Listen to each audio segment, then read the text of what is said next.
My phone rang at 7:30 in the morning on the 24th of February. The dialer was my American friend from my high school days in the US. He was the last person I expected to call, especially at 7:30 in the morning.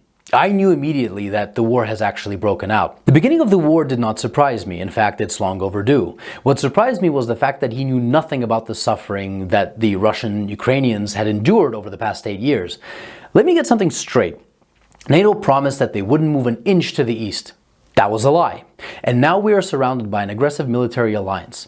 NATO gladly bombed Yugoslavia under the pretenses of potential genocide.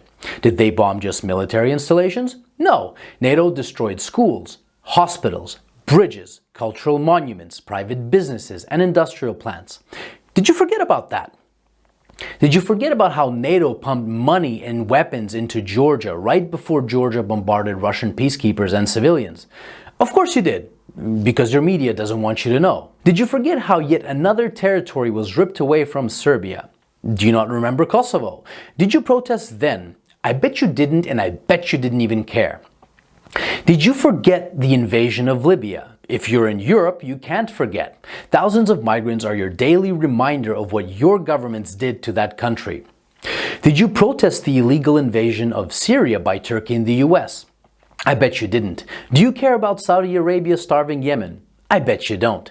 Do you care, or did you care, about the illegal invasion of Iraq and Afghanistan under false pretenses? What, they aren't people to you? Why haven't you been vocal against the murder of children and civilians at Iraqi and Afghani weddings by American bombardment? Ah, that's right. They're brown people. They're probably worth less to you. Where were your crocodile tears when Kiev started bombarding Ukrainian Russians in the east simply for doing the exact same thing as the Ukrainians did in the west, was to get rid of a corrupt government? Where were your crocodile tears when Kiev shut off electricity and water to Crimea?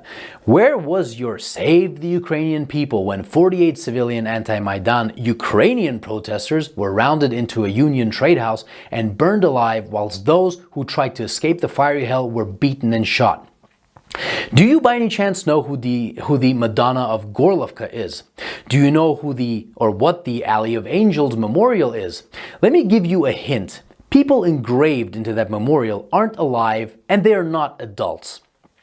Did you shed even one digital virtue signaling tear when the children at the children's beach in Zagreb were purposefully bombed by the Ukrainian military using illegal cluster bombs? I bet you didn't. But that's okay.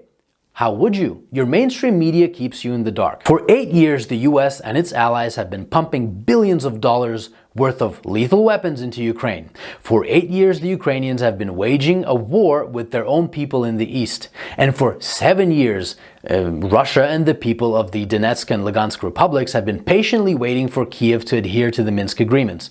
Should Russia have waited maybe 20 more years? You know, the amount of years that the US spent killing Afghanis. So whilst leaders like Boris Johnson, Joe Biden, Emmanuel Macron, Olaf Scholz and Ursula von der Leyen have been virtue signaling about the poor Ukrainians, they have been robbing the Ukrainians of their dignity, making their economy run on loans from the IMF, and basically robbing them of their future. And Russia is to blame when we were their primary trading partner? The West pushed Russia into a corner. Protect yourself from an increasingly hostile neighbor who wants to become part of a hostile military alliance called NATO and lose Nord Stream 2, for example. Or watch Russian Ukrainians get slaughtered by the thousands. The West wanted to fight this war with Russia until the very last Ukrainian. Remember Kosovo? Well, the Lugansk and Donetsk republics have every right to exist. Russia didn't set the precedent. Your leaders did when they recognized Kosovo. And final food for thought. Why was there no bombardment of innocent civilians in Crimea, even though it's closer to Kiev than Donetsk is? I'll give you a hint. The actual Russian military was there, protecting the people. Here's another. The Ukrainian army has been fighting this invisible Russian army for 8 years now in the east, according to your mainstream media. Why then did the Ukrainian army collapse within 24 hours when fighting the actual Russian military? And since it did, what do you think your tax dollars were doing in Ukraine? That's right. Your tax dollars were used by Ukrainians in the West to kill Ukrainians in the East, and you didn't give a flying fuck about it. So if you haven't been following this conflict from day one and now you put the blue and yellow flag on your photo, wipe away your crocodile tears, please, and find out why your governments have been supporting those who have made a Nazi criminal, Stepan Bandera, their national war hero. Don't expect a good result from pushing a bear and a dragon into a corner.